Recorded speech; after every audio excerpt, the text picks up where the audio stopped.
আসসালামু আলাইকুম। ১৬ই নভেম্বর ছিল চায়না মার্টের গ্র্যান্ড ওপেনিং, যেখানে পরিমণি ছিল বিশেষ অতিথি এবং আমাকেও তারা পাশাপাশি স্পেশাল গেস্ট হিসাবে আমন্ত্রণ জানিয়েছিলেন।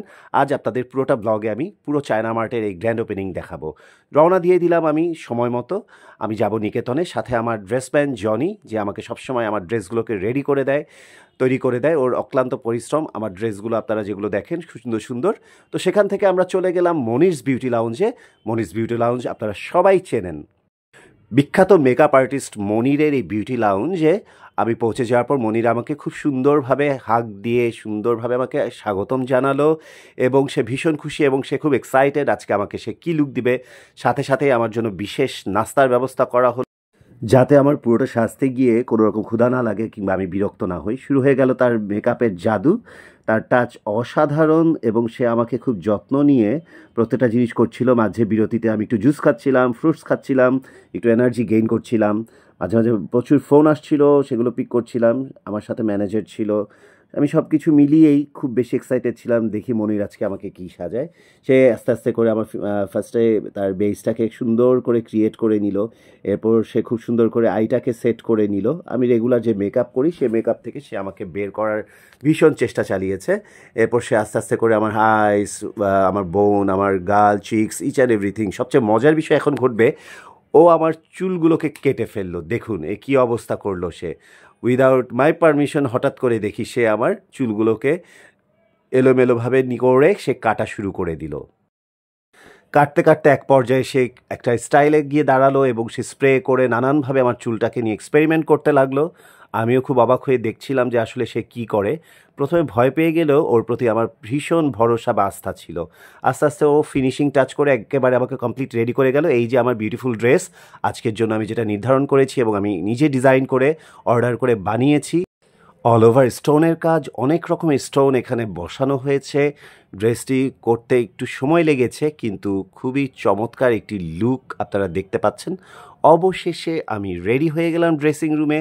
আমাকে তারা সবাই খুব সহযোগিতা করছে। আস্তে আস্তে করে আমি ড্রেসটাকে পরে ফেললাম। দেখছেন নিশ্চয়ই ভালো লাগছে। এবং এরপর আমি এটার সাথে কী পরবো, অ্যাক্সেসরিজ, সেটাও মনি চুজ করে দিল। আমি খুব সিলেক্ট করছিলাম যে আসলে কোনটা পরবো, কোন ফিঙ্গার রিংটা পরবো বা গলায় কী পরবো। পড়তে পড়তে দেখলাম যে বেশ একটা চমৎকার একটা সেট আপ হয়ে গেল।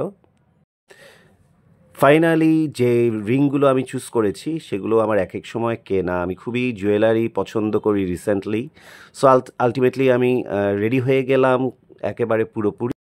পৌঁছে গেলাম আমি নির্দিষ্ট স্থানে। যমুনা ফিউচার পার্ক নামতেই সাথে সাথে পাপারাজিরা ছুটে আসলো, তারা কন্টেন্ট বা ভিডিও ফুটেজ নেওয়ার জন্য। আমি এখান থেকে তাড়াতাড়ি সরে গেলাম, কারণ আমার প্ল্যানটা একটু ভিন্ন ছিল।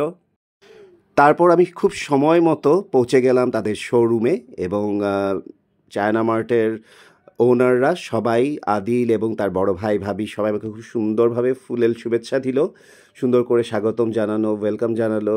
ওরা ওদের সমস্ত আতিথেয়তা খুবই সুন্দর ছিল। খুব চমৎকারভাবে পুরো জিনিসটাকে তারা কমপ্লিট করলো। কেক কাটা থেকে শুরু করে ভিডিও বাইট, সাংবাদিকদের জন্য যে ইন্টারভিউ বা ব্র্যান্ড সম্পর্কে কিছু বলা, সব কিছুই আমি সুন্দর মতো করে সম্পন্ন করলাম।